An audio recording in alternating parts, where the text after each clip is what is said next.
जय बोलो अंबेडकर महाराज के, बाबा साहब महाराज के, जय भीम, जय माला, जय माला. మాలల సింహగర్జన అని చెప్పి ఇంతమంది సింహాల్ని ఒక చోట నిలబెట్టిన మా వివేకానికి హృదయపూర్వక పాదాభివందనాలు తెలియజేస్తూ ఈ కార్యక్రమానికి విచ్చేసిన నా మాల రక్త సింహాలందరికీ జై భీమ్, జై మాల. ఎక్కువసేపు మాట్లాడాను కానీ ఒకే ఒక మాట మాట్లాడతాను. ఎవరైతే మందకృష్ణ అనే వ్యక్తి ఉన్నాడో ఒక్క మాట అన్నా నేను, ఏమో మా కష్టం మీద మేము బతుకుతూ ఉంటే 30 సంవత్సరాల నుంచి మమ్మల్ని దొంగలుగా దోపిడీదారులుగా చిత్రీకరించావు. నీ అబ్బ సొత్తేమన్నా కొట్టేశావా, నీ బాబు సొత్తేమన్నా దొబ్బేశావా అని నేను అడిగితే చాలా మంది మా దగ్గర ఎంత కత్తుంది అంత కత్తుంది అని ఫోన్లు చేస్తారండి నాకు. పేష్వా రాజుల కత్తులకే భయపడని వంశం నుంచి వచ్చిన వాళ్ళు, నీ బొకడా కత్తులకు భయపడే వాళ్ళం కాదు.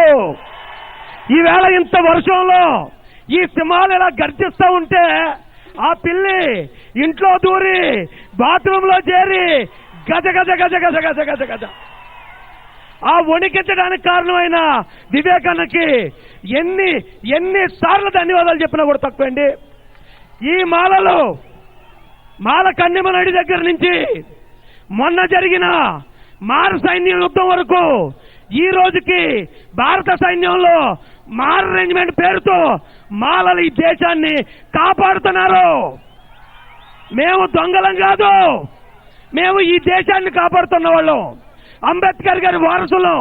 అయితే మాలలకి ఈ మందకృష్ణ ఏమన్నాడు ఒక్క మాట చెప్పి ముగిస్తాను. మందకృష్ణ 30 సంవత్సరాల నుంచి నాకు రాష్ట్ర ప్రభుత్వాల సపోర్టు, నా కేంద్ర ప్రభుత్వం సపోర్టు, నాకు సుప్రీంకోర్టు సపోర్టు అని చెప్పుకుంటూ వస్తున్నాడు. నీకు ఇంతమంది సపోర్ట్ ఉన్నా నిన్న 30 సంవత్సరాల నుంచి రోడ్ల మీద ఎక్కిస్తున్నది ఈ మాల జాతి సింహాలు. నీకు ఈ దేశం అంతా సపోర్ట్ ఉండొచ్చు, నాకు నా బాబాసాహెబ్ అంబేద్కర్ ఇచ్చిన రాజ్యాంగం సపోర్ట్ ఉంది. అందుకే ఈ 30 సంవత్సరాల నుంచి నిన్ను రోడ్ల మీద ఎక్కిస్తున్నావు. ఇప్పుడు చూడు మాలలు బయటకు వచ్చారు, నీలాంటి వాళ్ళందరినీ తొక్కేసుకుంటూ మేము ముందుకెళ్తాం, న్యాయం కోసం నిలబడతాం.